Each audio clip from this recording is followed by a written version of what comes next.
نحمده ونصلي على رسوله الكريم اما بعد فاعوذ بالله من الشيطان الرجيم بسم الله الرحمن الرحيم رب اشرح لي صدري ويسر لي امري واحلل عقدة من لساني يفقهوا قولي رب زدني علما اللهم فقهنا في الدين ربي يسر ولا تعسر وتمم بالخير آمین یا رب العالمین۔ السلام علیکم ورحمۃ اللہ وبرکاتہ۔ آج ہم سورۃ البقرہ پارہ نمبر 2 کی آیت نمبر 245 کی تفسیر اور ترجمہ کریں گے انشاءاللہ تعالی۔ من ذا الذی یقرض اللہ قرضا حسنا فیضاعفہ لہ اضعافا کثیرہ واللہ یقبض ویبسط والیہ ترجعون۔ فرمایا کون ایسا شخص ہے جو اللہ سبحانہ تعالیٰ کو قرض دے، اچھے طور پر قرض دینا یعنی اخلاق کے ساتھ قرض دینا، پھر اللہ سبحانہ تعالیٰ اس قرض کے ثواب کو بڑھا کر بہت سے حصے کر دے، بہت زیادہ دے دے۔ اور اس بات کا اندیشہ مت کرو کہ خرچ کرنے سے مال کم ہو جائے گا، کیونکہ یہ تو اللہ سبحانہ تعالیٰ ہی کی قبضہ میں ہے، وہی کمی کرتے ہیں اور وہی فراخی کرتے ہیں۔ کچھ خرچ کرنے نہ کرنے پر اس کا اصلی مدار نہیں، اور تم اسی کی طرف بعد مرنے کے لے جائے جاؤ گے۔ سو اس وقت نیک کام میں خرچ کرنے کی جزا اور واجب موقع پر خرچ نہ کرنے کی سزا تم کو ملے گی، اسی کی طرف لوٹنا ہے۔ وَإِلَيْهِ تُرْجَعُونَ۔ یہاں قرض سے مراد نیک عمل کرنا بھی ہے اور اللہ سبحانہ تعالیٰ کے راستے میں خرچ کرنا بھی ہے۔ اس کو قرض مجازن کہا جاتا ہے، مجازن، قرض مجازن، سب اللہ سبحانہ تعالیٰ ہی کی ملکیت ہے۔ مطلب کہ جیسے قرض کا عوض ضروری دیا جاتا ہے، کسی کو قرضہ دیا جائے تو اس کے عوض میں بندہ ہمیشہ اس کا احسان مند رہتا ہے، اسی طرح تمہارے انفاق کا عوض ضروری ملے گا۔ اللہ سبحانہ تعالیٰ کو بے حد پسند ہوگا، جس کی وجہ سے وہ تمہارا رزق بڑھا دے گا۔ اور رزق کے بڑھانے کے بارے میں ایک حدیث میں ہے کہ ایک خرما اللہ سبحانہ تعالیٰ کے راستے میں خرچ کیا جائے تو اللہ سبحانہ تعالیٰ اس کو اتنا بڑھاتے ہیں کہ وہ احد پہاڑ سے بڑا ہو جاتا ہے، لیکن آپ کو سمجھ میں نہیں آتا، آپ کو اندازہ نہیں ہوتا، لیکن غیب سے اللہ سبحانہ تعالیٰ کی مدد ہوتی ہے۔ اللہ سبحانہ تعالیٰ کو قرض دینے کا یہ بھی مطلب بیان کیا گیا ہے کہ اس کے بندوں کو قرض دیا جائے، یعنی کوئی ضرورت مند ہے تو اس کی حاجت پوری کی جائے، اسے قرض دیا جائے۔ چنانچہ حدیث پاک میں قرض دینے کی بہت زیادہ فضیلت وارد ہوئی ہے۔ نبی پاک صلی اللہ علیہ وسلم نے فرمایا ہے، جو مسلمان دوسرے مسلمان کو قرض دیتا ہے، یہ قرض دینا اللہ سبحانہ تعالیٰ کے راستے میں اس مال کے 2 دفعہ صدقہ دینے کے برابر ہے۔ ابن کثیر میں ہے کہ ابن عربی رحمۃ اللہ علیہ فرماتے ہیں کہ اس آیت کو سن کر لوگوں کے 3 فرقے ہو گئے۔ پہلا فرقہ ان بدنصیب لوگوں کا ہے جنہوں نے یہ آیت سن کر کہا کہ محمد صلی اللہ علیہ وسلم کا رب ہماری طرف محتاج ہے اور ہم غنی ہیں، نعوذ باللہ۔ ان کی اس بات کا جواب قرآن پاک کی ایک اور آیت لَقَدْ سَمِعَ اللَّهُ قَوْلَ الَّذِينَ قَالُوا إِنَّ اللَّهَ فَقِيرٌ وَنَحْنُ أَغْنِيَاءُ سے دیا گیا ہے۔ فرمایا کہ اللہ نے سن لیا ان لوگوں کی بات کو جن لوگوں نے کہا کہ بے شک اللہ فقیر ہے اور ہم غنی ہیں، نعوذ باللہ۔ تو دوسرا فرقہ کون سا ہے؟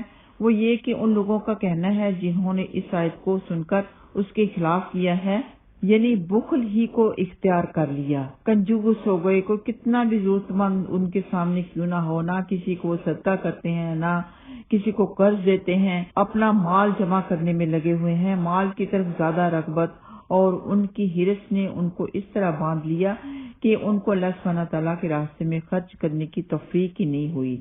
تیسرا فرقہ ان مخلص مسلمانوں کا ہے جنہوں نے فوراً ہی اس آیت پر عمل کر لیا اور اپنا پسندیدہ مال اللہ سبحانہ تعالیٰ کے راستے میں دے دیا، جیسے کہ ابو الدرداء وغیرہ رضی اللہ تعالیٰ عنہ۔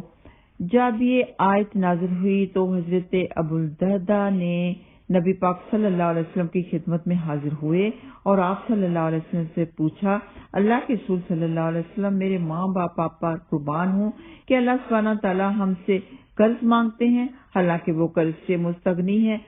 آپ صلی اللہ علیہ وسلم نے فرمایا، ہاں، اللہ سبحانہ تعالیٰ یہ چاہتے ہیں کہ اس کے ذریعے سے تم کو جنت میں داخل کر دیں۔ ابو الدرداء نے یہ سن کر کہا اللہ کے رسول صلی اللہ علیہ وسلم ہاتھ بڑھائیں۔ آپ صلی اللہ علیہ وسلم نے اپنا ہاتھ بڑھا دیا۔ ابو الدہدہ رضی اللہ تعالیٰ عنہ نے کہنا شروع کیا، میں کھجور کے 2 باغوں کا مالک ہوں، اس کے علاوہ میری ملک میں کچھ نہیں، میں اپنے یہ دونوں باغ اللہ سبحانہ تعالیٰ کو قرض دیتا ہوں۔ آپ صلی اللہ علیہ وسلم نے ان سے فرمایا، ایک اللہ کے راستے میں وقف کر دو اور دوسرا اپنے اہل و عیال کی معاشی ضرورت کے لیے باقی رکھو۔ ابو الدہدہ نے رضی اللہ تعالیٰ عنہ نے کہا، آپ صلی اللہ علیہ وسلم کو رہیے، ان دونوں میں سے بہترین باغ جس میں کھجور کے 600 درخت ہیں، اس کو میں اللہ سبحانہ تعالیٰ کے راستے میں خرچ کرتا ہوں۔ آپ صلی اللہ علیہ وسلم نے فرمایا، اللہ تمہیں اس کے بدلے میں جنت عطا کریں گے۔ تو انہیں نبی پاک صلی اللہ علیہ وسلم کی دعا لگی، تو انہوں نے اپنی بیوی کو بھی گھر آ کے بتایا، وہ بھی بہت زیادہ خوش ہوئی اس بات کو لے کر کہ آپ نے بہت اچھا فیصلہ کیا۔ نبی پاک صلی اللہ علیہ وسلم نے فرمایا، کھجوروں سے لبریز بے شمار درخت اور کشادہ محلات کس قدر ابو الدہدہ کے لیے تیار ہیں، یعنی جنت میں۔ اور یہ بھی ضرور یاد رکھیں کہ قرض دیتے وقت کوئی ایسی شرط نہ رکھیں جو کہ اسلام کے خلاف ہو۔ مثال کے طور پہ آپ کسی کو قرض دے رہی ہیں تو آپ اسے کہہ دیں کہ اس قرض کے بدلے میں آپ مجھے فلاں چیز دیں گی یا اتنے زیادہ پیسے آپ کو دینے پڑیں گے، تو یہ سود ہو جائے گا۔ سود ہمارے اسلام میں بالکل حرام ہے۔ قرض دیتے وقت کوئی شرط نہیں لگانی چاہیے۔ یہ شرط ضرور لگا سکتے ہیں کہ بھی فلاں تاریخ کو، فلاں ڈیٹ کو یا فلاں مہینے میں آپ کو میرا یہ قرض واپس کرنا ہو، تو ایسی شرط لگائی جا سکتی ہے۔ یہ بات الگ ہے کہ جب کوئی آپ کا قرض آپ کو واپس کرے تو اپنی خوشی سے زیادہ پیسے دے دے یا اپنی خوشی سے آپ کو ساتھ میں کوئی گفٹ دے دے، تو وہ آپ کے لیے جائز ہوگا، کیونکہ نبی پاک صلی اللہ علیہ وسلم کی حدیث مبارکہ ہے، تم میں بہترین شخص وہ ہے جو اپنے حق کے قرض کو اچھے طریقے سے ادا کرے۔ تو اچھے طریقے سے ادا کرنا مطلب حسن سلوک سے ادا کرے، آپ کا شکریہ بھی ادا کرے، آپ کو کوئی گفٹ بھی دے دے وغیرہ وغیرہ۔ قرض کے بارے میں حدیث مبارکہ ہے کہ سیدنا ابو ہریرہ رضی اللہ تعالیٰ عنہ بیان کرتے ہیں کہ رسول اکرم صلی اللہ علیہ وسلم نے فرمایا، ہر دن جب بندے صبح کرتے ہیں تو 2 فرشتے نازل ہوتے ہیں، اس میں سے ایک اس طرح کہتے ہیں، اے اللہ خرچ کرنے والے کو اور دے، اور دوسرا اس طرح کہتا ہے، اے اللہ روکنے والے کے مال کو تلف کر دے، یعنی ختم کر دے۔ یہ صحیح بخاری میں موجود ہے۔ اور چھوٹی سی آخری حدیث بتاتی ہوں، اس کے بعد انشاءاللہ تعالی لفظی ترجمے کی طرف آتے ہیں۔ سیدہ اسماء بنت ابی بکر رضی اللہ تعالیٰ عنہما بیان کرتی ہیں کہ رسول اکرم صلی اللہ علیہ وسلم نے انہیں فرمایا، خرچ کرتی رہو، گن گن کر نہ رکھو ورنہ اللہ بھی گن گن کر دے گا، مال کو روک کر نہ رکھو ورنہ اللہ بھی تم سے ہاتھ روک لے گا۔ یہ مسلم میں موجود ہے اور صحیح بخاری میں بھی موجود ہے۔ تو کھلے دل سے خرچ کرنا چاہیے۔ کوئی بھی ضرورت مند آپ کے سامنے ہو، پھر آپ کنجوسی نہ کریں، اس کی ضرورت ضرور پوری کر دیں۔ کسی کے پاس اتنی نہیں توفیق تو اسے چاہیے کہ کم از کم پرندوں کو ہی تھوڑا سا دانہ ڈال دیں باہر، یا پانی ڈال دیں، یا کسی بلی کو کوئی کھانا وغیرہ دے دیں، دودھ پلا دیں، یا کسی فقیر کو باہر کھانے کے لیے دے دیں۔ اللہ سبحانہ تعالیٰ کی خوشنودی حاصل کرنے کے لیے کچھ نہ کچھ صدقہ کرتے رہیں۔